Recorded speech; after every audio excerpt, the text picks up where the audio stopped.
Thank you. Thank you. Thank you. That is just sickening, isn't it? Hey, everybody. What is up, honey? It's another glorious Wednesday, and you know what time it is. So get your crumpets together, baby, because it is time to dish tea. And you're dishing tea with Big Meat. What's going on, my tea sippers out there? Thank you so much for all of your love and your support. For those of you who are tuning in now and listening by computer, if you would like to get in on the conversation, got questions, comments, or concerns, feel free to utilize 347-205-9183. Again, that's 347-205-9183 to call in. Oh, wait a minute. You know, I forgot to open up the chat room, honey. Okay, it is now open. The tea room is open right now, folks, but if you want to come over and dish tea responsibly, you can. Now, be advised. It is only a tea room, a chat room, honey. It is the written word. It is not intended for you to throw hammers and beauty cream and all these other things at your computer screen, honey.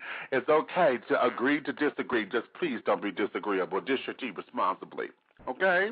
Now, having said all that, let me take you here to my disclaimer for the show. And that is, this show and all of my shows are for mature audiences and are not meant for children. The language and subject matters are inappropriate for children or anyone who is not mature to handle the subject matters.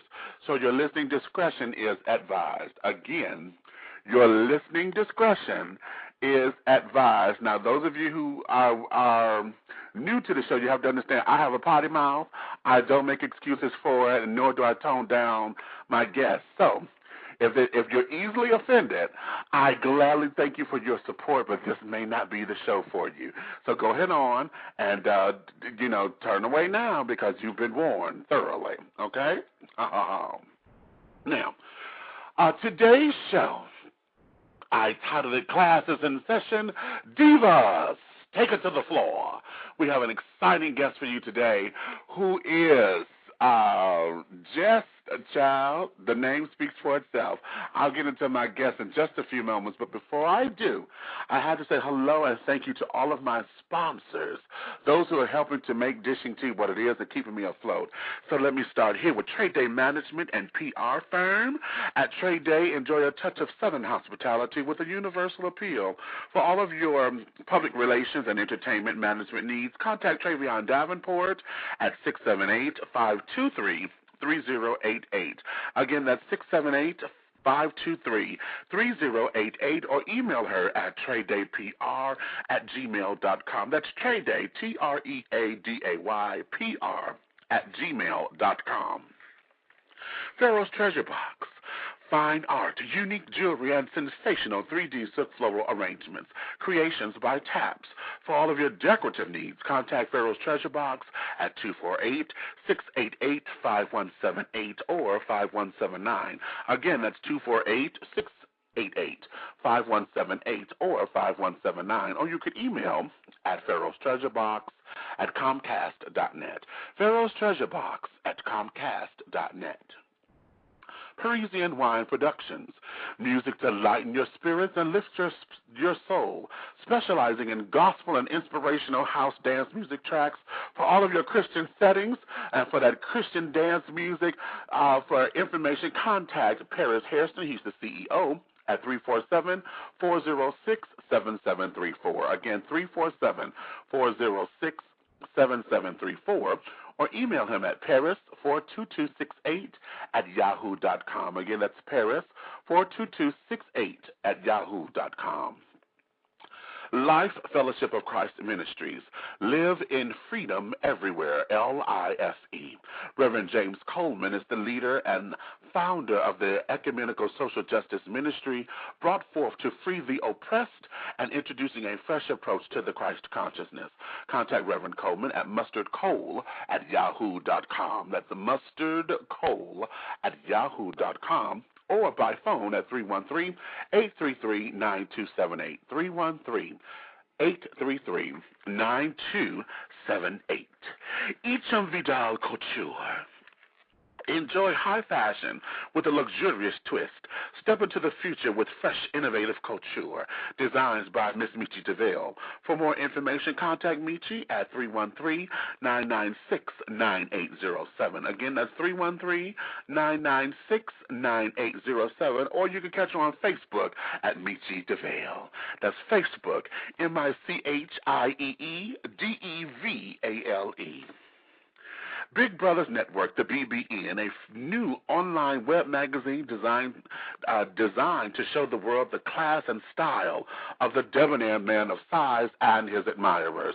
The first edition was launched this past Memorial Day weekend. For more information or articles or for advertising rates, contact Big Daddy Tony Brown at Tony@BigBrothersNetwork.com. That's Tony@BigBrothersNetwork.com. BIGBROTHAS Network.com.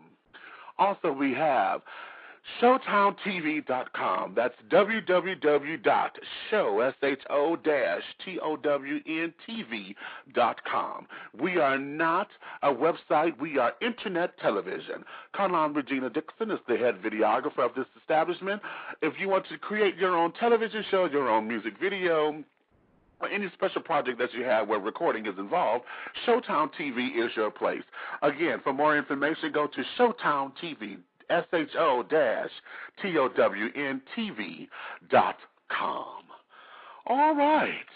With that there, so thank you to all of my sponsors, and thank you for all of those who encourage and support them. I'm always looking for new sponsors and new people who have businesses that you would like to promote here on Dishing Tea. If you have any information or would like to share some things and want to talk with me, send me an email at dishingteawithbigmeech@gmail.com. That's dishingteawithbigmeech, TEA, like the drink, @gmail.com.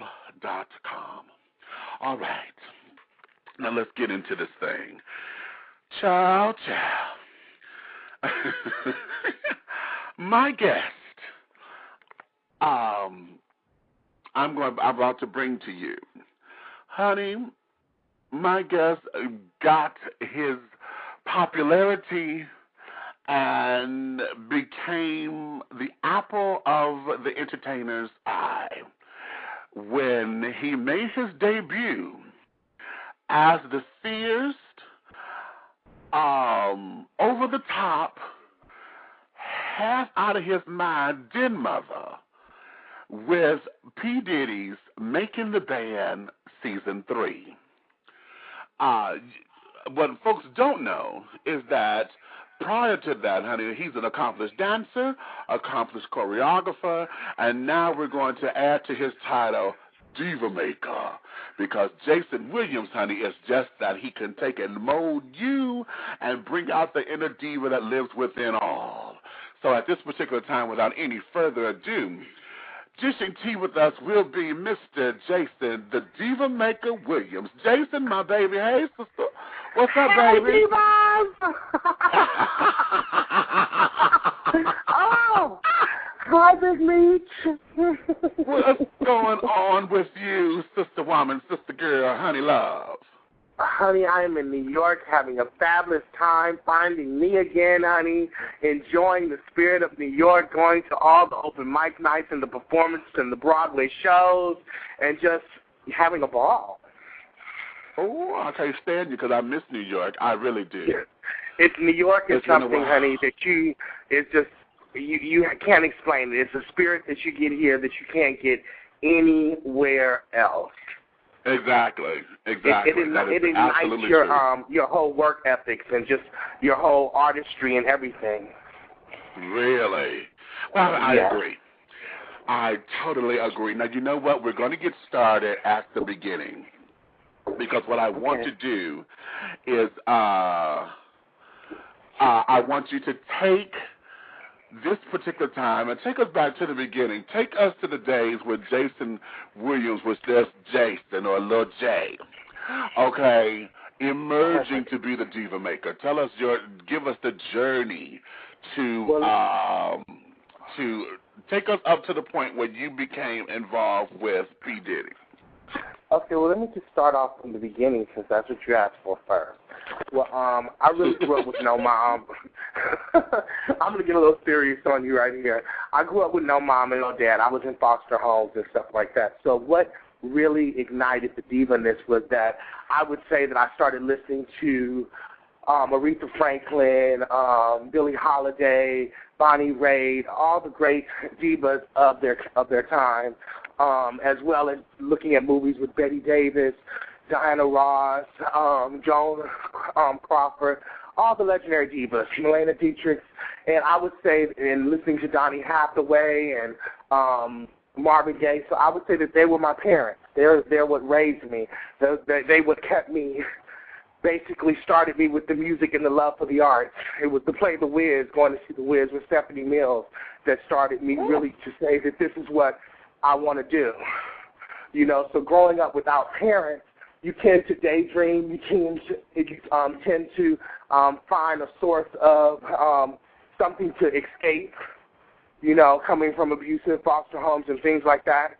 So with that being said, I escaped with watching movies and reading Billboard at the age of 11, Jet, Right On, looking at the credits, who produced, who played the drums, who was the executive producer, really admiring Berry Gordy and Clive Davis and the guy that, the guy that found Aretha Franklin over at Atlantic Records, and those people.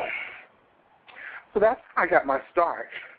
When it ignited the Diva Maker, and I can say that that's when I realized as I've gotten older that that was the first introduction to wanting to be and becoming the Diva Maker. Really? All of okay. Okay, so you did your homework. Dancing. Then I started dancing. I started dancing at the age of 15, started taking classes, jazz, just being a natural dancer. One of my first jobs was when I was 16 with Michael Jeffries and Michael Cooper of Confunction. I went up to them. I was a little boy and saying, I can choreograph. You just give me a chance, let me dance. And they hired me. They were from the Bay Area, which was Oakland. There wasn't a lot of dancers and things that came out of that time. I was just very upfront, very in your face, and I told them what I could do and give me the opportunity, and they did. And I went to Japan and L.A. and a few different places, and that bit the bug. You know, it made me want to really do it and say this is what I wanted to do. Not having a lot of money and coming up with family that would send me somewhere, I basically enrolled in Job Corps because I was like, I have to get to L.A. Nothing's going to stop me. So I got the Job Corps. Then I found out where all the dance studios was, honey, and I hid in some attic of my friend who was a recording artist. He said, honey, you can stay here, but you got to be quiet. But me being the big mouth that I am, honey, I talked to the owner of the place, and then by no time, honey, I was managing the building and had the apartment in the back. So I no longer needed to hide anymore. And then I just started taking classes, started dancing, worked with everyone from Debbie Allen to Michael Peters, worked with Prince, a lot of different artists. Then that brings me to did some Broadway shows, did some off-Broadway shows, some television shows, and then that brought me to making the band. All right. Okay. Well. Okay. Now here, because girl, you done gave us the overview, and I got to come up in here, and let me dissect just a little bit, because you have a number of celebrity children that you've worked with. When you were cutting your chops, honey, what was that like for you to work with Prince and to study with Debbie Allen and Carrie? I mean, honey, these are the greats. What was that like? And, did that affect your persona? Because coming from meager beginnings and not having a mom, and you're using these folks to be your foster parents or your pseudo parents or your fantasy parents, and now to be working with these cats. Okay, did that shape the diva mentality within you, or did it keep you humble? Well, Debbie Allen and Michael Peters and Eartha Robinson and David Robinson and people of that caliber taught me my work ethics and taught me how you had to work hard, and showing me that it starts with the foundation of dance. You know, everything that I do reverts back to dance in some form or another. That was basically the work ethic. Work ethics is what, you know, in doing this, you have to have a great work ethic, and you have to have thick skin. You know, you got to be willing to weather the storm. Okay, now see, thick skin or be willing to take somebody's bullshit, because there's a big difference in that. I personally, as I've gotten older, you know, there's two types of divas. There's the finger-popping and neck-rolling young diva who doesn't know what really being a diva is all about. And then there's the mature diva that has gone through the business, that learns to pick its battles, that learns to, that things must be calculated, things must be thought out, you know. So sometimes and when it comes to the bullshit, I'm one not to accept bullshit. You saw me on television. Some of that was real, some of that was made up, you know, on the show. We'll get to that in a moment. With that being said, you know, the real stuff is when I went off, I did go off because I felt a certain way and I wanted to stand up for that.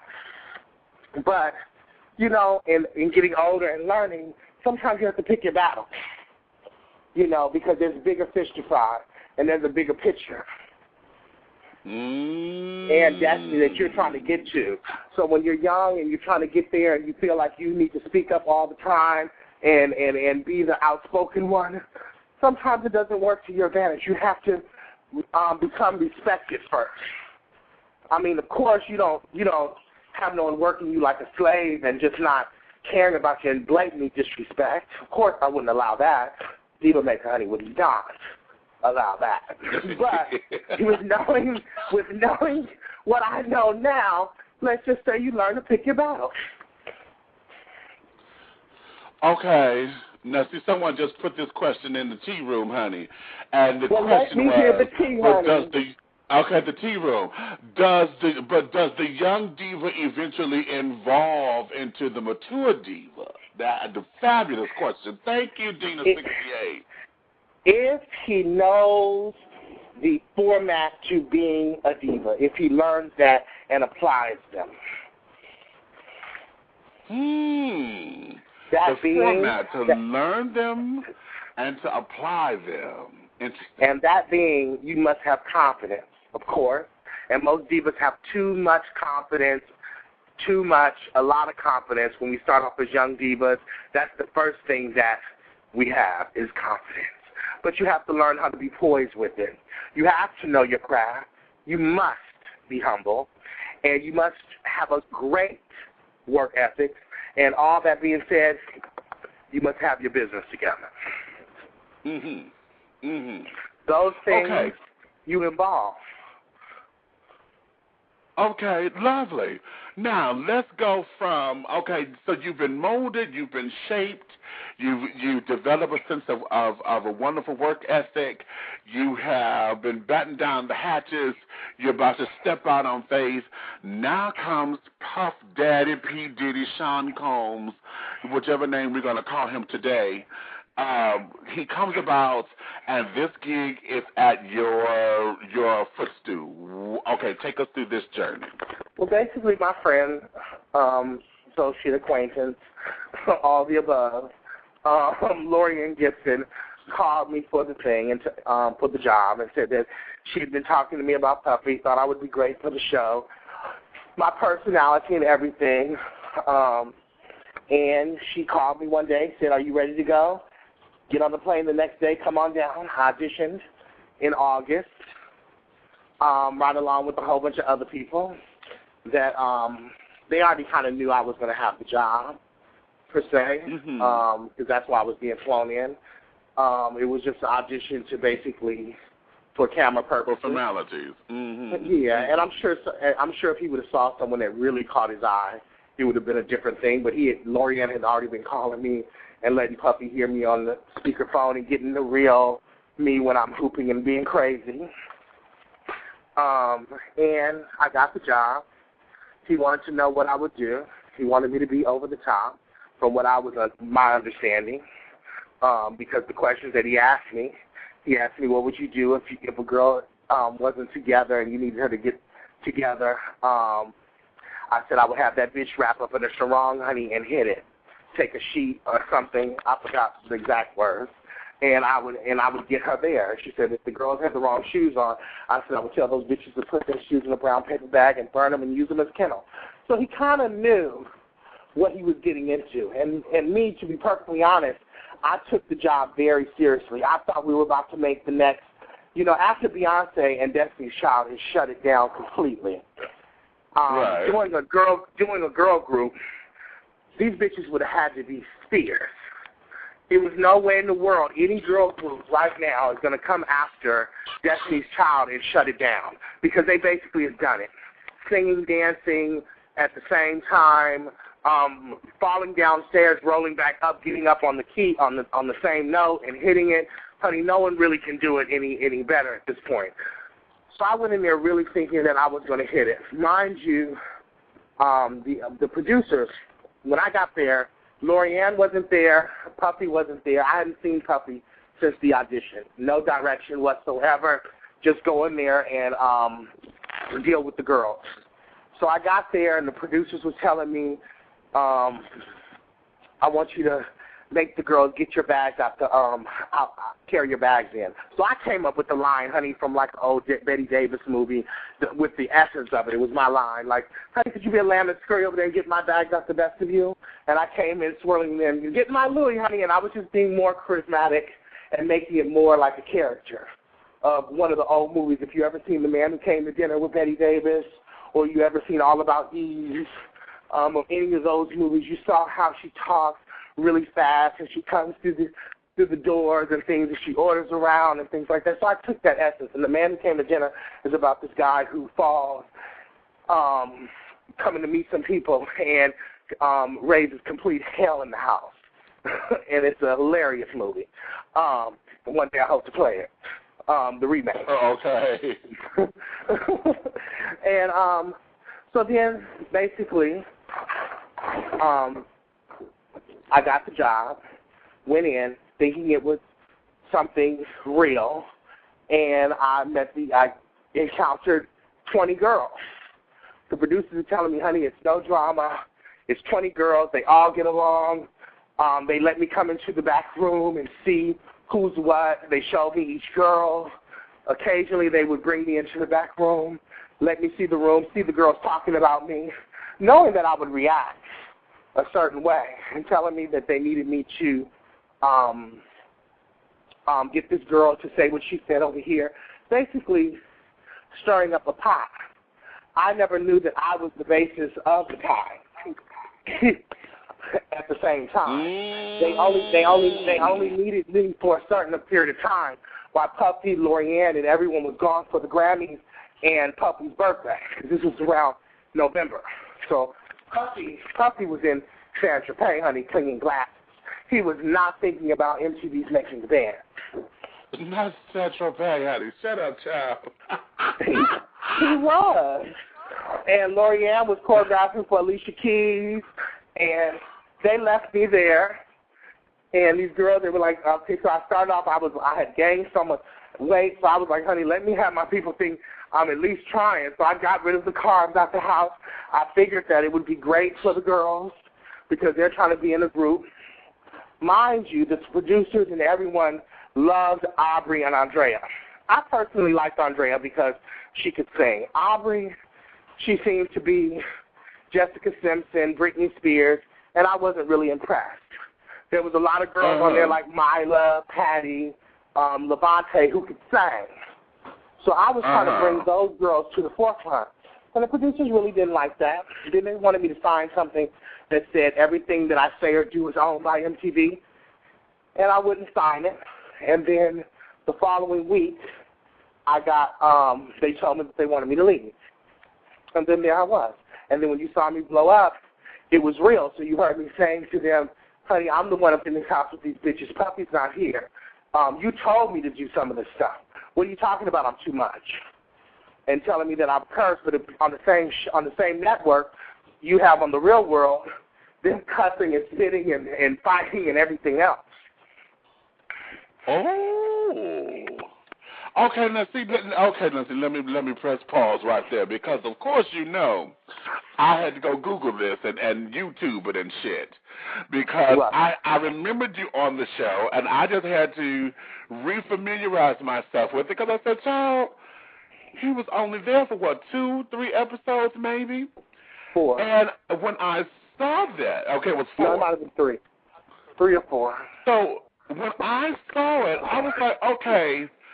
You know, everybody who was watching it with me, you know, and remember back to that time, child, you were the bitch from hell that everybody hated. I mean, literally hated, because everyone was like, okay, this bitch she bipolar, something is wrong. Okay, and then I said, well, did this child just come in the house and just tell them to get rid of all the cars because she fat and she gains weight? And and after it was over, when they came in and gave this grandiose, oh, but we've decided to take a new direction.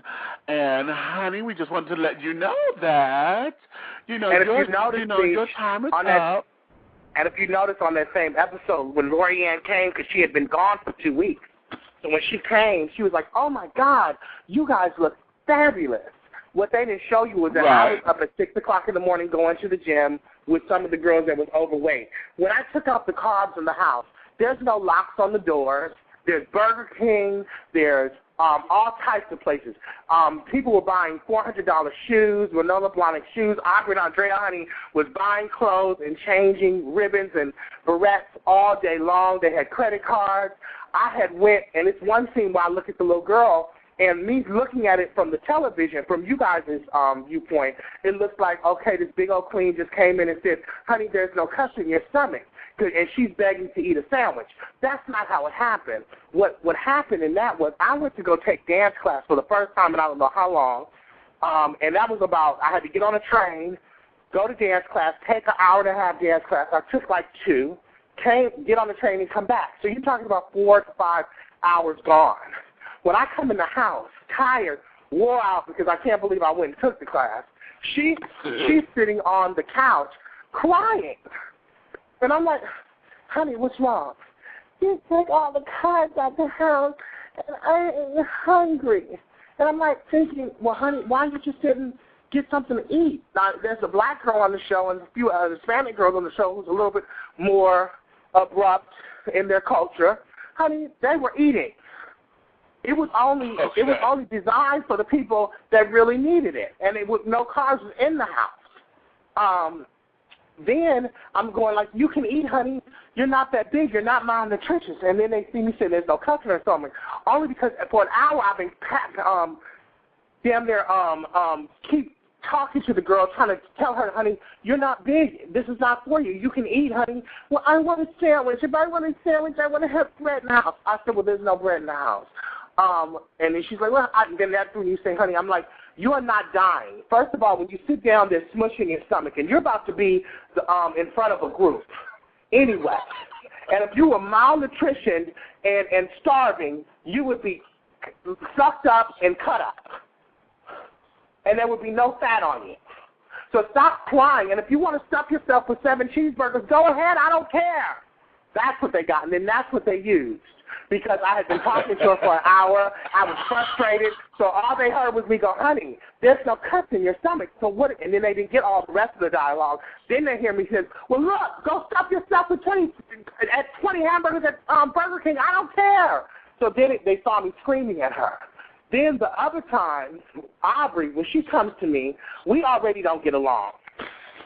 I don't do well with phony-ass people. I really don't. I don't do well with fake, phony-ass people. And if Puppy would have listened to me 2 years later, he said the exact same thing I said about the girl. He wasn't in the house. I lived with 5 bitches. So I know how they are. They got their periods on different days. Men are acting right on different days. And you can tell a bitch with an attitude. I knew she was going to be a problem. And she showed her ass to him. So had she listened to me and not listened to all the rest of them, he would have saved himself millions because he had, excuse me, he had just put all this money behind the group.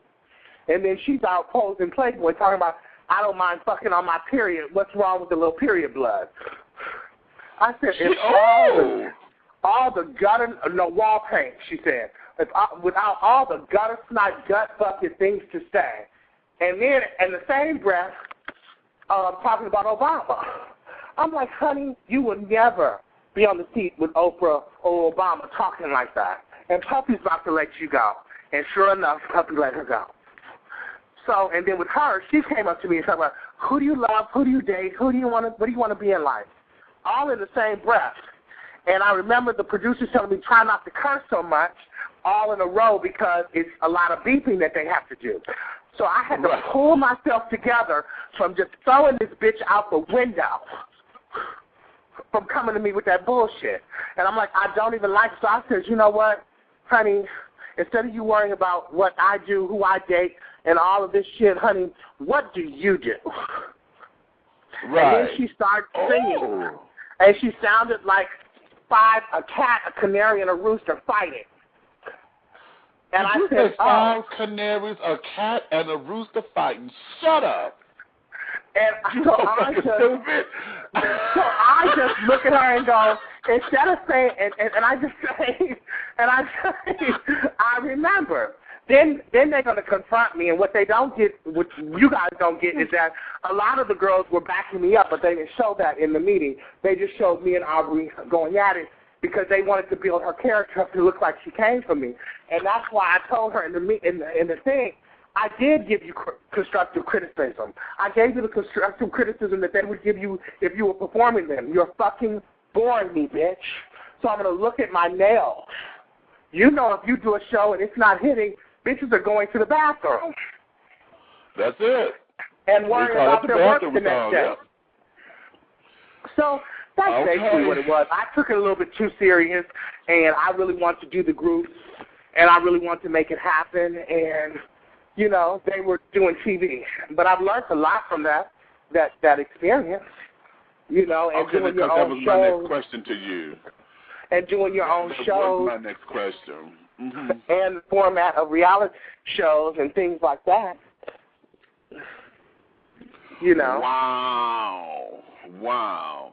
So what did you take from that experience? Okay, right. Yeah. Okay, breathe, bitch, breathe. Honey, shit, you sounded like you're about to get ready to go into damn convulsions. Oh, because I'm pacing while I'm walking, while I'm talking.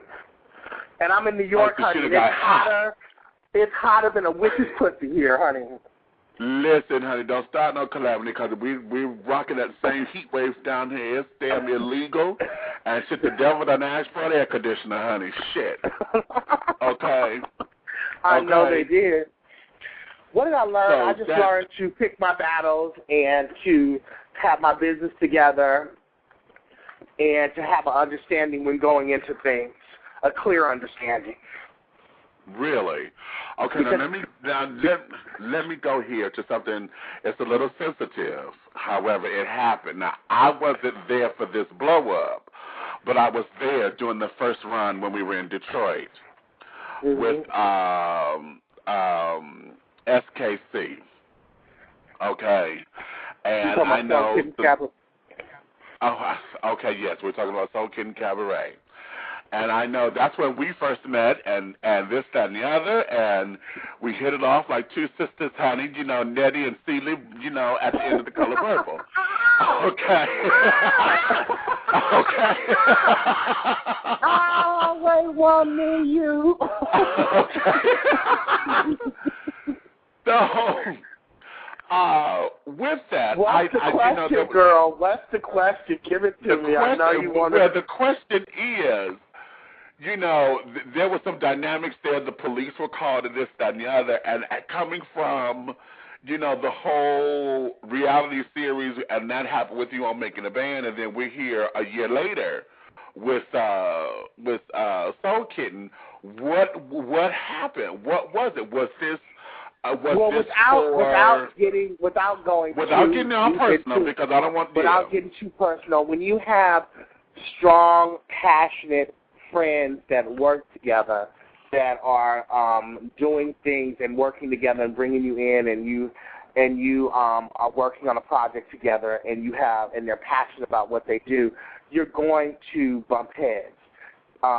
Directors and producers and things, and when you have someone that is basically trying to do everything on their own, which, you have to commend that person for doing that, trying to make a vehicle for people to work, that's trying to work and to keep her name out there and to be creative and to make it happen.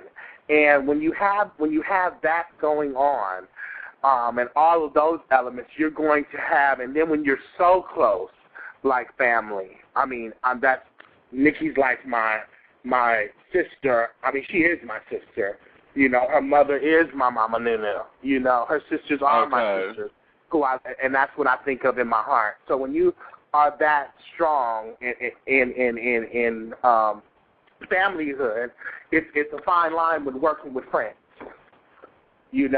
So with that, all of that playing a part in it had something to do with the blowout. Okay. If that answers your question. Without getting into details. Without getting into details, because I didn't want all that to go on the air. I just wanted to clear up that this was a real situation and not just something that was trying to make up for, because we were taping the behind-the-scenes footage, and I didn't want that to seem as though this was going to be some kind of footage for the show or whatever. No, but just to put a damper on that, we just, with Nikki Gilbert Daniels and Lenny Daniels of No Ego Entertainment, we just did a new rendition. We just did a videotaping for BET in the Walmart stores with the cast. Let me see if I can get this all down.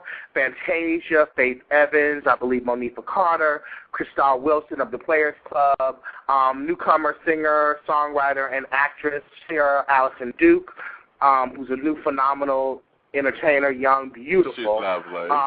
And then you have Erica Smith, you have Tondi, you have Terrell Carter, who's a phenomenal male singer, and I think that he is very underrated, and he should be definitely one of the male vocalists to be reckoned with.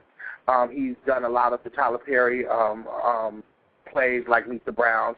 Then you have Dave Tolliver. I think he was on your show recently for a minute long. Mm-hmm. Then you have Blue. And I believe that's the cast, and myself, I choreographed. You were in it. And it was a beautiful experience. I mean, there was not one ego, there was not one argument. Everyone got their checks. Everyone got paid. Praise the Lord. All the dancers, myself, my plane tickets, everything was taken care of. And when you're doing stuff on your own and you're trying to make, it is sometimes hard to be as organized on big sets. I've worked on big sets and big productions, and they're still unorganized.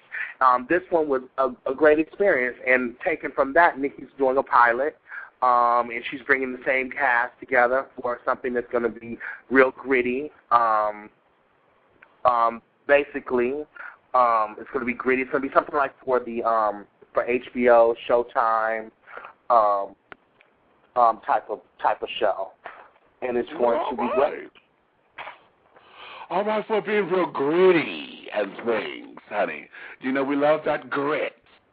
And but you know what? Part of that too is, it speaks to American culture, and American culture loves to have that bite on reality and things, so that it keeps everybody on the edge of their seats.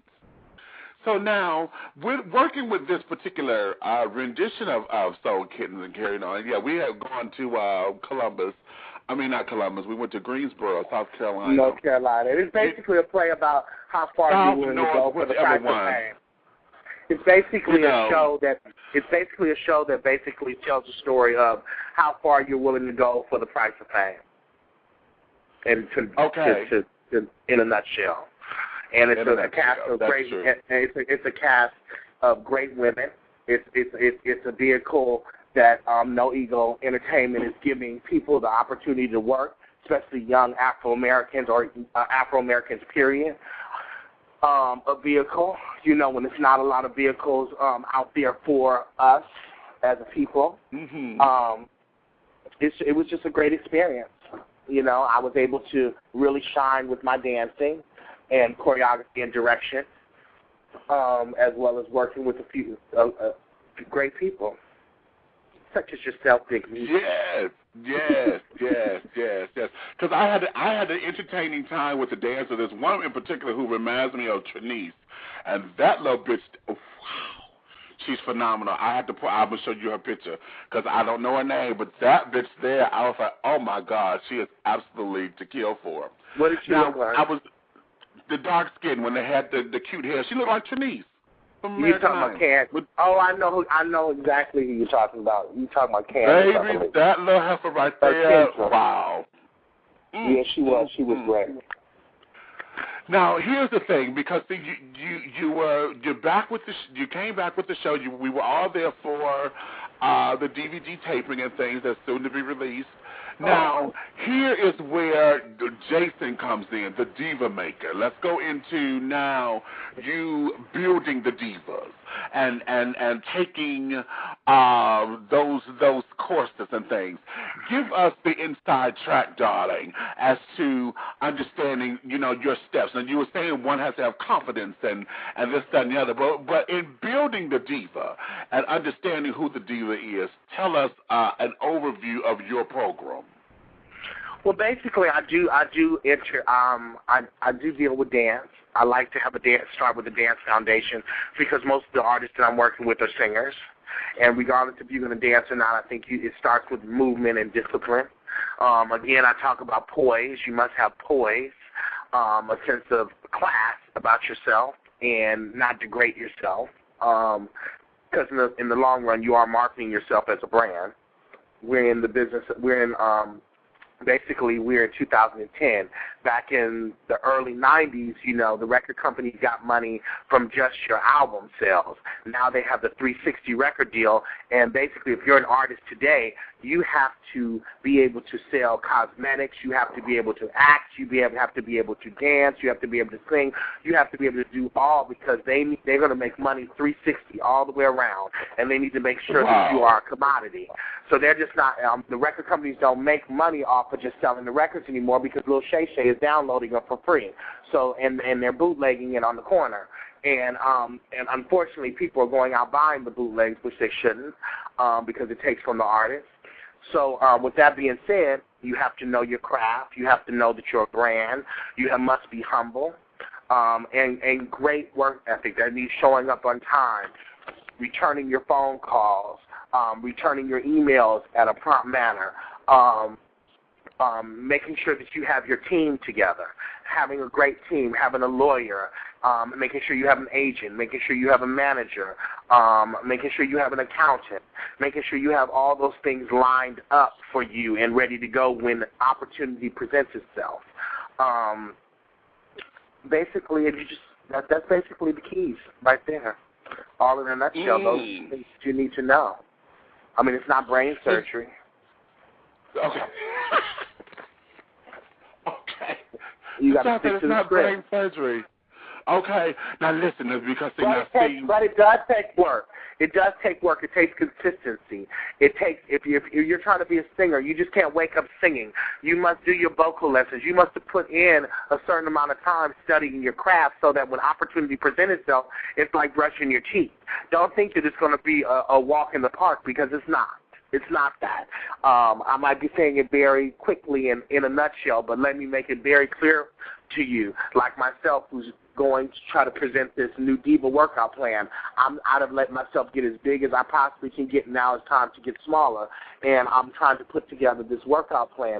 It's going to be hell in a handbag to get that because I love to eat, and I've let myself get to a particular point where it's going to be work. And in order to get down to that point, I'm putting everything out there because I'm not a person to hide. I put my stuff out there, and that's what makes me real. Wait a minute, Jason. Now I'm going to implore that you do this because you and I are both men of size, darling. And I swear to you, if you put this damn diva thing out here and be real with me, I will be willing. Shit, I'll do the goddamn video with you because you are a person of size who are looking to get down to a certain size, and you're not one of these little skinny bitches trying to tell me how I can lose weight. You know what I mean? Right. You're somebody who actually knows what the struggle is, and you're not already down and then trying to tell somebody, well, all you got to do is no, because you're already there, bitch. I don't need to see you in the after. I need to see you in the before, and then we gradually do this so that we see the results. I just had to put that foot on there. Keep going. Okay. Right. No, you're right. You're right. And it's going to be hell because, you know, I love my fried chicken. I love my macaroni and cheese. I'm not really a sweet eater, but I'm a food eater. And I can cook. So I love to cook. I love to eat. So it's going to take work. It's going to take about the next year of my life and the rest of my life to really figure out what it is. And it's deeper than that because, you know, you eat because of emotion and something going on. So me trying to find me again, for one of the purposes of me being in New York at this present time, is to find me again and to just get inspired. Working on Soul Kittens was great. I had basically, when I say finding me again, to just let the audience and yourself know, Meech, because we haven't talked really, I spent a year and a half working with this kid named Khalil Sharif. He's a phenomenal young talent. I did all the artist development with him, prepared him to getting a deal. He got his deal. I was shunned out of the deal, but I don't hold that against him per se because he's a kid. And he was like the son that I never had. I put so much into him and everything like that. So that emotionally distraught me. I mean, I was emotionally like paralyzed, I can say, because it was like the son I never would have, you know, and he didn't have a mom and all of that. And he had some similar situations that I had gone through, so I saw myself in him. So I did everything to get him ready, from taking the dance classes to singing every day to singing with a band, learning different songs and everything. And he went to L.A. Reid, and he sung 2 songs, and L.A. Reid didn't let him leave Los Angeles without signing a deal. And they're naming him the new Golden Boy, and he's been molded to be that all-around marketing performer, and he's excellent. His name is Khalil. He's going to be coming out soon. His single is out right now, Girlfriends, on iTunes. Go out and pick it up. Support him, please. So that got really hard for me, as well as just a few other things. So that now it's just finding me and finding the root of eating and trying to find and taking a home to it. So you know what? Let me ask this, because see, one thing as an instructor, and we all know what the fabulousness of being a diva and all of that, but you just touched on something. That's the hardships. How is it, and are you prepared to deal with those times when you have the student, honey, who basically is just, I won't say it happened in this part, but you know, we have the takers, those who just take and absorb you of all your energy, absorb you of your resources, and then leave you out to dry. Are you prepared for that? And are you prepared to, you know, for the next ring of it? And how do you bounce back from it? Well, I think God is basically, with working with Khalil, it showed me that was my calling, with working with kids and I had a gift to working with kids and building up their confidence and giving and taking their mind off of their hardships that they've gone through. And like I said earlier, you have to have thick skin. This business is not made for the weak. You know, it's a lot of ups and downs that you have. It's, you know, the superstars. I mean, look at Whitney, who's phenomenal. You know, the public reams her so much. And Michael, before he passed away, it's like, what more could they do to prove themselves to be worthy of the people out there? I mean, people are going to have ups and downs, but what about their legacy? What about their body of work? What about the great music that Whitney and Michael has put out there? Why would you just go out to ream somebody to the point of no return? You know, so you look at that and you look at people like that and you look at Whitney going out there every day where people are saying negative stuff, and she has her head up high, and she's doing her shows regardless of what they're saying. Anyone else would have went off tour and went home and closed the door. Not her. She's finishing her tour. She's made all her dates. She's very few cancellations, and she's doing what she has to do. And if she can't win for losing. First, when she's not going out there, they're talking about her. Then when she's out there, they're talking about her. At what point do you say, look at what she's doing? Look at how she's trying to bring herself back, and she's trying to do, not that she's gone anywhere, but to do what she needs to do, I mean, for herself. Because at the very end of the day, she doesn't have to sing another song. And she's in the history book. Right. And one of her performances cannot be matched by any. And when I say any, I say any. The way she showed poise in class, and she sang her songs and with the soul that she sang it, it can't be touched. It cannot be touched. And but they forget that. They forget that Michael Jackson. Did you forget about the Jackson 5? Did you forget about him as teenage Michael when he was going solo? Did you forget about Off the Wall? Did you forget about Thriller, Bad? So, I mean, it just goes on and on and on. So you have to have thick skin. You have to have thick skin. You have to have very thick skin, or else you won't last. Okay, now let me get your opinion on something, because like I said before, there was a difference between having thick skin and actually taking someone's bullshit, because as we know in this business, people are cruel because they know they can be, and they tear you down because they know they can. You know, in those instances, how are you teaching your divas to rise above that? Because there are those, it's beyond hate. What it is, it's just flat out evil. Because some of the shit that people say, they say it deliberately just to get a rise out of them. I don't know if it makes their dick hard or whatever the case may be, but they say it just to get a rise out of them and to belittle and demean and dehumanize.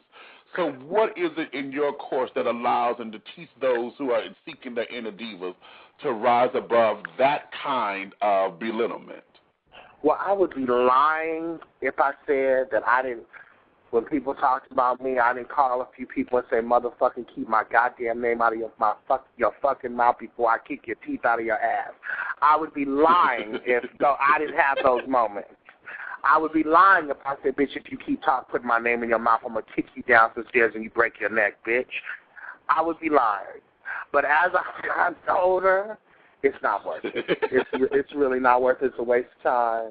And at this point, people are going to talk about you all day and night. You know, and this is why we get into this business we can't have it both ways. We can't have it both ways. We can't be in this business and not be able to accept the scrutiny that comes along with it. You know, because it's going to be there, whether you want it or not. They're going to talk about your past. They're going to talk about your ups and downs. They're going to find the shit that you want to keep quiet, and they're going to talk about it if you don't want to talk about it. So you can try, and then they're going to say you tried to keep it from us and you lied. So they're going to find it regardless if you become successful. So I'd rather just put it out there. You know, I'm the same way. I'm the exact same way, because I talk about my sexual addiction. I talk about, you know, coming from my alcoholic parents and this, that, and the other very freely. And a lot of folks, they tell me that I put too much out there. You just talk about your business. You just so far out there. And I'm like, honey, because I have the power. See, as long as I'm showing you I'm not afraid of it, then there's nothing about it that you can tell me that's going to cut me down or is going to, you know, put me into a place where I feel as though I have to run and hide and play retreat because you feel as though you done said something. You know what I mean? And I get criticized about that a lot because that's my route. You know, in doing this thing, I don't give a fuck about all that because hell, it's my life and it's real. You know, it's real. It happened because I'm still here to tell you the story. I can't shun those things that I don't like. You know, because if that's the case, hell, then we might as well just rewrite the whole book. Just tear me up and start me off again. You know. So having said all that, And let me go back to a point because I get giddy when I talk about stuff like this. And that is, you were mentioning, that you came up and you were looking at, all the greats, Betty Davis and Marlene Dietrich and those kind of movies, and Ross and Carrying On and all of that. Pulling strengths from those particular movies and that particular era. Because it was a whole different era back then, in the 40s and the 50s and even in the 70s. The glamour and the stature and the poise and the whole art of being sophisticated was what we marveled about being in Hollywood. Are you looking to bring some of that back, or are you looking to tweak it and have a little contemporary edge on it? What is your take on all of that? Well, what Big Meech, I do want to do that. I do want to bring a little bit of that class and elegance back. And working with women, I say this all the time. You never can go wrong by just being a woman, because that's what the industry, that's what your fans, that's what they all love. The essence of Betty Davis, the way she worked her eyes, the way she worked her hair. Diana Ross. Okay. All the glam that she did. Marlene Dietrich, the way she wore her pantsuits. Max Factor. It's beyond that, and that's as long as you. That's why Beyonce was so incredible, because she gets it. She really gets it. She does the research. She does the studying. You see her reaching for different things. Of course, everything is repetitive. People redo, and people search and reach for different things and bring them out. And she basically has, and she's a pure example of what I'm talking about. Whitney Houston, the pure example of class and poise. She didn't need band. She was an orchestra and a production with just her voice, standing in one spot. Right. A lot of people can't do that. Mariah Carey is a phenomenal writer, but never, standing at the microphone, sometimes she makes you she wears you out a little bit. She doesn't have the poise that Whitney does when she stands at that microphone and she sings that song. But Mariah's writing is incredible, and her singing is great too. But live performance, hitting it, standing at one microphone, Celine Dion, Barbra Streisand, very few. Judy Garland, very few. Judy Garland danced a little bit too, but very few can stand at that microphone, Luther Vandross, and bring you to your feet. All the other stuff is icing on the cake, the dancing and everything like that. So yeah, I do. The question is, do I want to bring a little bit of that back? And you have to be aware that times are changing, and we are in a different era, and the kids do want something else, and you have to find a happy medium. But I do believe that music stands for itself. Great music and great artistry stands for and it can stand the test of time. And speaking of that, I'm working with this September 25th at the Metropolitan Room. I'm in New York right now, working with this up and coming jazz artist. Her name is Cherise Bradley. I'm actually at rehearsal with her right now. Singer. I don't know if you'd like to hear something. Of course. You would. I knew you would say, of course. Hold on. I'm going to put her on the phone. Baby, put her on the phone. Her voice, we have an exclusive. I love that. Hold on. Hello? Hey, baby. Welcome to Dishing Tea. Hi, how are you? I am everything, and everything is me, sugar. Yeah. Okay, I'm doing great.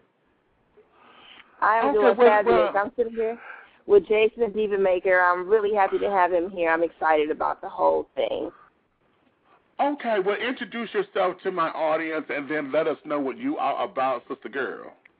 My name is Cherise Bradley, and right now we're working on a project that I'm going to be doing on September the 25th at the Metropolitan Room, and basically what we're doing is bringing back some classic jazz and classic soul. I'm going to be doing a dedication to some classic jazz artists in one portion of the show, and in the second half of the show will be dedicated to women of soul, Anita Baker, Shaka Khan, Gladys Knight. You know, the list goes on and on. So that's basically what we're working on right now. Oh, well, all right. Well, honey, give us a preview of what we can expect. Okay. I'll do a little bit of Summertime. Go right ahead. Summertime, and the living is easy. Fish are jumping, and the cotton is high.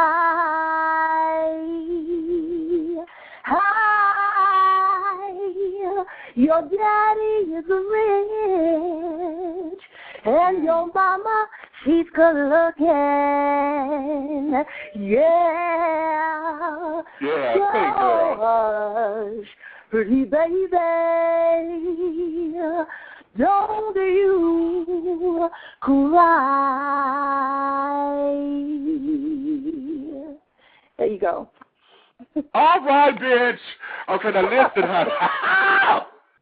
Wait a minute, girl. Because, see, you are from the church. You got all kinds of church up in you and think, I'm about ready to holler up in here. I'm like, okay, she's figured to do a doo-wop.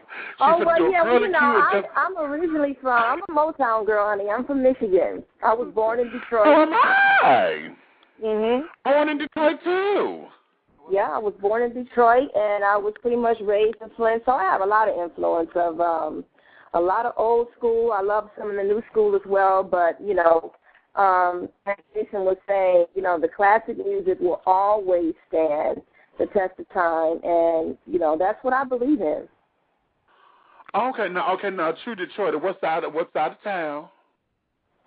What side? Well, I basically was raised in Flint. I was born in Detroit, but I have a lot of influence, a lot of Motown influence, and, you know, my family is very musical, so I was always hearing, you know, Aretha Franklin, whether it was gospel or whether it was soul, and Gladys Knight and the Jackson 5 and Marvin Gaye, and just on and on and on. So I have a rich history with that. Yes. Okay, now put your information out there, honey, because we need to know where to find you, your Facebook, your MySpace, your Twitter. Put it out there. Okay, great. So you can reach me. I am on Facebook. Under Cherise Bradley, and I do have a MySpace page, Cherise Bradley. My email address is Cherise_Bradley@yahoo.com. Okay, now spell Cherise. It's spelled CHERI, S as in Sam, S as in Sam, E, _ boy, RAD as in dog, LEY, @yahoo.com. Up-and-coming show at the classic Metropolitan Room in Chelsea, part of Manhattan. It's a cabaret-style venue, very nice seating on September the 25th. I think the show starts at 7:30 p.m. It's on a Saturday. All right, for Miss Cherise Bradley. Okay. All right now. CHERISSE, Cherise Bradley. Yes, that's it. All right then. Let's see how you like that for an exclusive right there, baby. She just came up here and just upset everything from this summertime. Okay. Well, it was very nice talking with you and your viewers, and I cannot wait to meet you. I hope that you will make my show. Oh, darling, that's going to be within the cards. I'm hoping that I haven't been to New York in forever, but I'm bouncing all around the country and things. So, honey, that there is in my to-do list. Now, I can't promise. But what I will promise is this. I'm going to bring you back independently so we can sit down and have time with you because I want to make sure folks spotlight. Yes, I would love to. With me, and I would love to meet you, and I would love to come. And thank you so much for giving me so much love and speaking with you. I love to give, boo. Thank you, and hopefully, you know, we can work together in the near future. That's it. Okay, now think we're gonna put it out there in the Omniverse. Go ahead. Okay. Okay, so I'm gonna put you with the Diva Maker himself, and thank you again, baby. All right. You are my pleasure today, honey. Now get back in there and run those numbers again, and I'm going to do this interview. Let's just go through the second half like 3 more times. Okay. I'll be back. Hello? So I'm working, honey, while we're speaking right now, honey. I'm in rehearsal right now, and I'm out here doing this interview, honey, because you've got to keep it moving. Wasn't she phenomenal? Oh, my darling, honey, you hear me? She got church all in her, because I was like, okay, she finna go to whop me. And she did, because a couple of them runs up in there, honey, went through my spine and said, I'm a hitter. I said, she has to understand that. Because I'm sitting over here, I'm ready to slap myself in the head. Actually, she's going to be singing this weekend with Mo over at Monifa, and Tony Minaj is doing a show at the Groove on Friday and Saturday, and she's going to be sitting there with them doing a few songs. So if anyone in the New York area, please come and support Tony Minaj and Monifa Carter at the Groove Friday and Saturday night. They have like 3 sets, and music is great. What'd you say, me? I said, dig that. I didn't know Monifa was in New York. I thought she was down here in Atlanta. Honey, Monifa is everywhere, honey. She everywhere. That's honey. Mama is a Rolling Stone, honey. She is out there doing dance and performing. Right, and oh my God, she's doing jazz as well. Phenomenal. That's all I have to say. I love her. I love her work ethic. I love her spirit, and she's such a great person. That's my sister, Miss Monifa, honey, is my Riesling partner, honey. That's me. Okay, enough of them bitches. Enough of them bitches. It's back for the Diva Maker now. I done gave enough bitches time and props and stuff and moments, honey. And let's not forget about me, honey. I'm a little more. No. Now listen.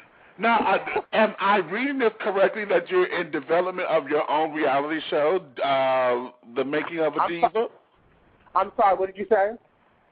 I said, am I reading this correctly that you are in the process of developing your own reality show, The Making of a Diva? Yes, I am. I have a few suggestions for it. I mean, that's one of the name titles. One is The Diva Maker and a few other ones. I've been taping for the last year, getting footage to edit and put something together, possibly as a TV show or on DVD. Oh, well, dig that. Dig that. Oh, that's delish. You know how it is. You got to keep it moving. That's delish. Now put out there, honey. Okay, exactly. Now you're an A&R person. You are into personal artist development and carrying on. Put out there exactly what you're doing now, so the folks know what you're doing.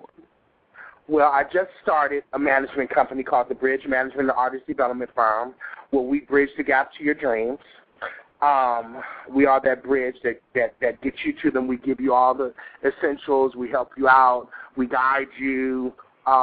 We give you whatever you need to put you in that, to get you ready for opportunity, to prepare you for opportunity, because you must be prepared when opportunity comes. Dig that. So that's what I'm doing now, as well as eventually I would like to have my own label.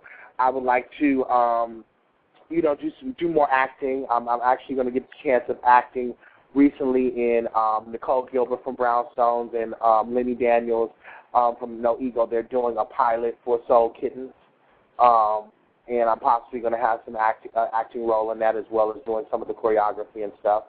So I'm excited about that. Oh, wonder! I'm just a piece of clay. I'm basically a piece of clay right now, Big Meech. Wherever God wants me to go, and wherever He wants to lead my footsteps, and that's where I'm going to go. Okay. And okay. Now here we go, because now let's talk about that a little bit as far as being a person of faith and of spirituality in this particular business. How important is that for you? And also, how important is that you give that implement that into your diva making program? You have to, because when times are hard and people desert you and people don't see at the time what you see, because eventually people will see what you're talking about, but sometimes it takes some people longer than others. But during the times when they don't see what you have, what you're trying to do, and you don't feel like you have the support, God will always be there. Jesus will always be there. You can always count on Him to not desert you. And even when you think things are bad, it's basically everything's done for the good of God, you know, so everything works in its favor, you know, because he doesn't make mistakes. So if you have certain things closed, doors closed, or things like that closed, basically, you know, they're for the good of God. So he's working in your footsteps. So he's preventing something in the future from possibly happening to you. And that's what you got to really respect. Okay, now here's the question. Now this can be considered one of the messy questions. However, I'm gonna go here anyway, and that is, being an openly gay man in this particular business, do you feel as though that you were somewhat exploited when you were on Making the Band 3, and that they just wanted you for your campiness? Or do you feel as though that we actually have a place in Hollywood and just still need to carve out that niche?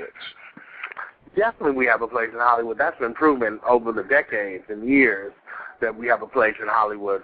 We're one of the most biggest contributors to the industry, you know, as well as far as money is concerned and gross. We won't even name any names. But definitely we are, and I think that as far as me being exploited on the show, I think one thing that you have to realize is what you put out there is what they're going to take. So I have to take responsibility in what I put out there. You know, at the time, I didn't take it as seriously until after the show. After the show, and there was times when I felt so distraught, like, how are they showing me? I mean, oh my God, they're trying to ruin my career. They're trying to make me look like this. I'll be fine. A friend of mine, Tony Terry, said to me to embrace it. More people are going to love you, love to hate you, and love you now that you're on the show than they ever knew before. And Lord, I did not know it, because when I left his hotel room and I went to see the show at his hotel room because he was working at the time, and I wanted to see the show, and I wanted him to see it. So I went to meet him up, and we saw it at the show. He saw it. He was laughing hysterically. And some part he was like, "Oh my God, why'd you do that?" But he kind of understood the format of where the music industry and what I was trying to convey. With that being said, we walked out to go to the Sugar Bar, and people kept coming up to me, "Diva, you told them bitches," and stuff like that. And I was like, "Oh my God!" And one gay boy came up to me crying. He was a little young, light-skinned boy like myself, talking about how much he loved me and wanted to know what I did, how did I get started, and where I was going and what my plans were, and that he wanted to be in the business and he likes working with artists and stuff like that. And I gave him a lot of insight, and I still mentor to him to this day. His name is Darrell Jenkins, and it just let me know how much of an impact that I do have off of just 4 episodes. Even just recently, people always shoot me up every now and then on my page talking about they love me on the show. So, you know, I am marketable. There is an impact that I have on people. So with that being said, I have to be cautious of what I put out there and what I do, and in the same realm of being myself. Mm-hmm. Well, that there, it speaks volumes. Now here's the flip side of that question, because we know what we contribute as being openly gay, but what about those who embrace the whole DL culture that are out there and Hollywood seems to marvel with?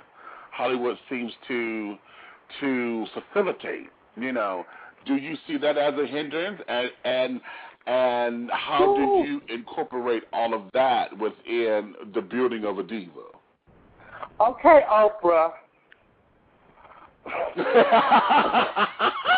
Bitch, you're not going to get me up here crying and shit. Who you done been talking to? What information you done got about somebody I done dated that you trying to throw up in the head? What the hell? You got detectives working for you too? Who's producing this show? I didn't see Harpo's name on the thing. Is Harpo producing this? Or Tyler Perry.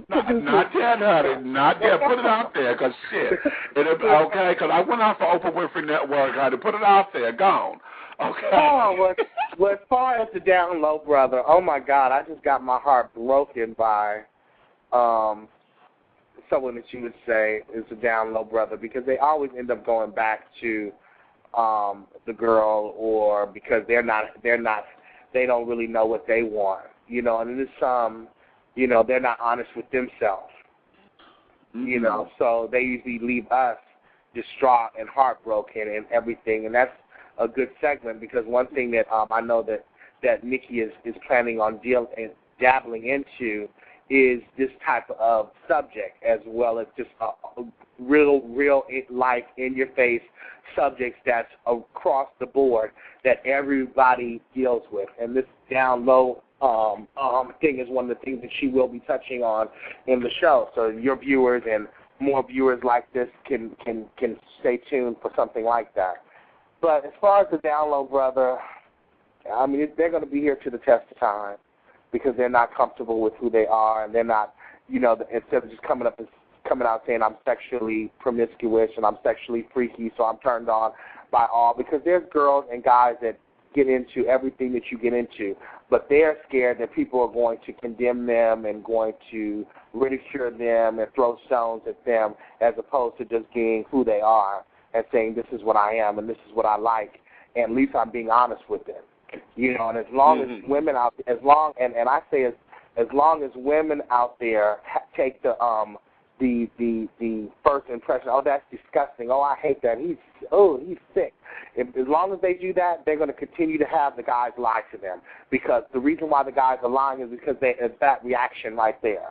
And when girls start saying, you know what, if that's what you're into, great, I don't hold it against you, and I'm not going to look at you as being disgusting, at least you were honest, then more guys are going to come out and be more honest, because they're not going to look at them, feel like they're looked at in a certain way. They can't take the scrutiny like we can take the scrutiny for some that are more out there and in your face. If that makes sense. Exactly. Well, it's perfect sense to me, because I know, as an openly gay man myself, honey, I physically don't have the time or the energy to sit up here and go through the notion of playing as though I'm hiding anything. Fuck all that. Okay. Well, you know what? As we get older, I had a tendency to date people a lot younger. I know that right now I'm planning on only dating people that are 35 and older, that are comfortable in their own skin, that knows what they want, that has a career, that has something going for themselves, as opposed to someone young who don't know who they are just yet. Right. You know, that has a lot to do with it, is dating people that are on the same page as you. Okay.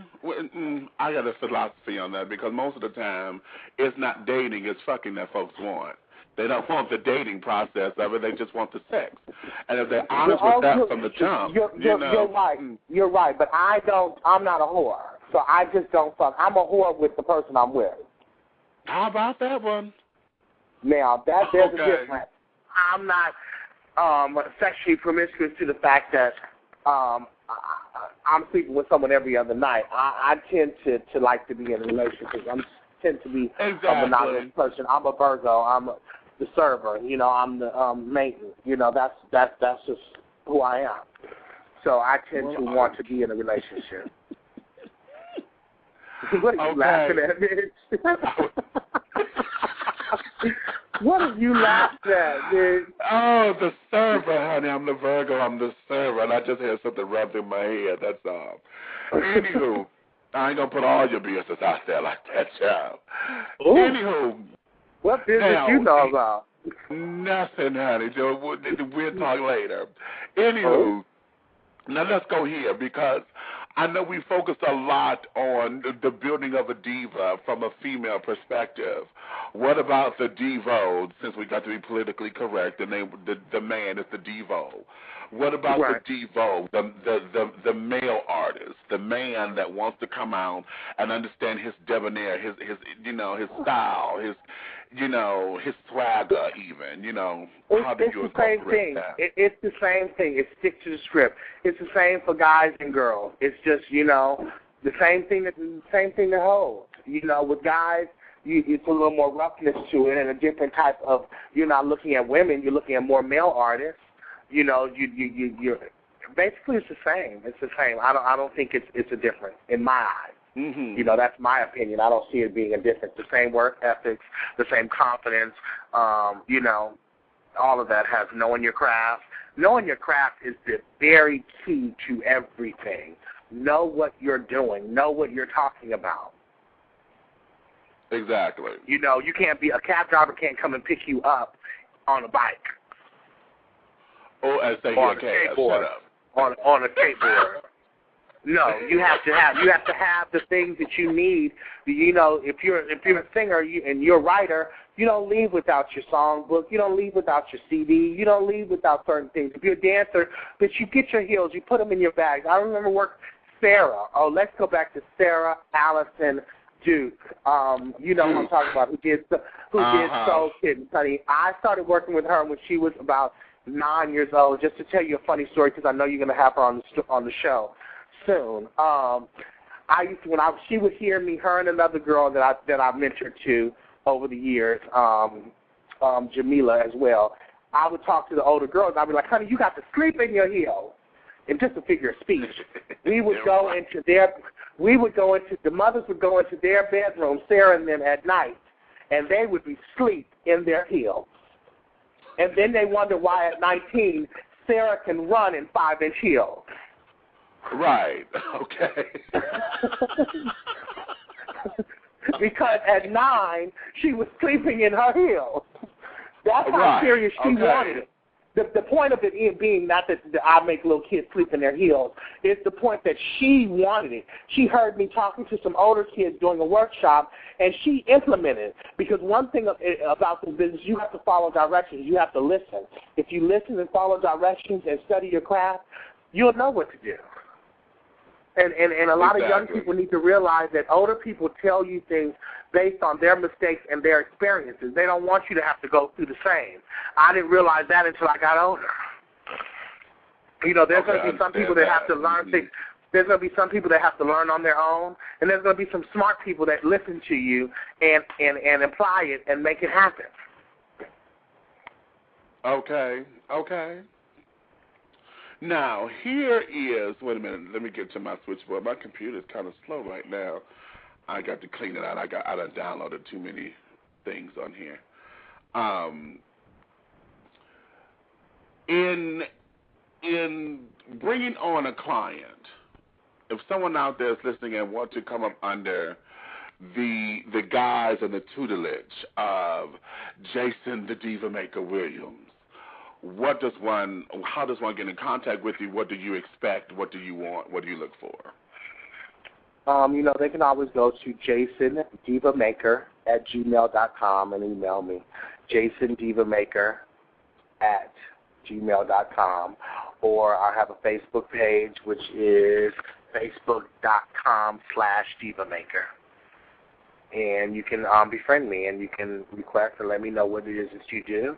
And what I do is I like to see who the person is, what they are, what they are giving, what kind of art they're doing, and if they understand where they want to go, what direction they want to go, and then I help them form that, and I help them get it out there with whatever it takes, from choreography, from marketing, from whatever it takes. And I have to feel the artistry too. I have to feel I can work, I can work with anybody, but I cannot work with people that don't know what they are and where they want to go, or have some type of direction, you know. Dig it. All right. Okay, and then here is the final question, because I'm down to the last 2 minutes. How does one become a diva, but yet not use their diva status to hide their pain? You know what I mean? How folks will slip into, oh, I'm just fine, I want to be grand, to hide their pain and to mask that they're hurting, versus being a diva and stepping up to the plate and knowing they have their business to take care of. That's a hard one, Big Meech, you know, because it's the individual itself. It's really the individual, you know, and how you cope with things that you're going through. If it's better for you to just, you know, not talk about it and just go on, I can't say for what works for me will work for everybody. You know, that's why when I'm working with someone, I got to find out who they are as a person first, the core of who they are, and then I can work around those perimeters, you know, and bring out what they have. But as far as the pain, I tend to wear my heart on my sleeve. You know, a lot of people see me and don't see that person because of the show and everything. But really, I'm a lot sensitive, but I'm a hard shell too. So I'm both. You know, so it depends. For me, I tend to want to talk about it. For the next person, some people don't always want to tell their business and have it out there like that. I think that if you put it out there, there's nothing for someone to throw up in your face. Dig that. Well, all right then, my darling, honey, we have come down to the last few seconds of the show. I want to thank you for taking our time and spotlighting your new artist and everything. Miss Cherise Bradley, honey, I love it. So with that, darling, I want to thank you and thank all of my listeners for coming on to the show. And I want to get you back to your rehearsals, baby. And thank you so much, and all your listeners and all the supporters out there that support myself and you and people that do this on an everyday basis that's keeping it going, and all the artists out there and all the singers that's keeping it moving and keeping their head up and doing what they love to do. And on that, I'll see all you divas later. All right, diva. Bye, honey. All right, baby. Bye-bye. Now, look, get over there and put those legs up, honey. Turn, honey, turn. Jump. I need you to sing. Sing, sing, sing. This child is a fool. A fool. A real fool. Well, with that, my babies, honey, that there concludes this edition, honey, of Dishing Tea. I hope you were inspired. I hope that you were entertained. I hope that you were enlightened. I hope you were educated. If you were and you love me, honey, tell a friend. If you wasn't and you hate me, tell an enemy, honey. But do know this. Either way, honey, this thing will continue on. So with all of that, I will catch you guys on next week. And then we'll continue to dish tea then. Who this guest is, I don't know just yet. But, however, just be sure to tune in, and you will have a wonderful time. Until then, my darlings, honey, you have been dishing tea with Big Meech. Thank you so much. Ciao.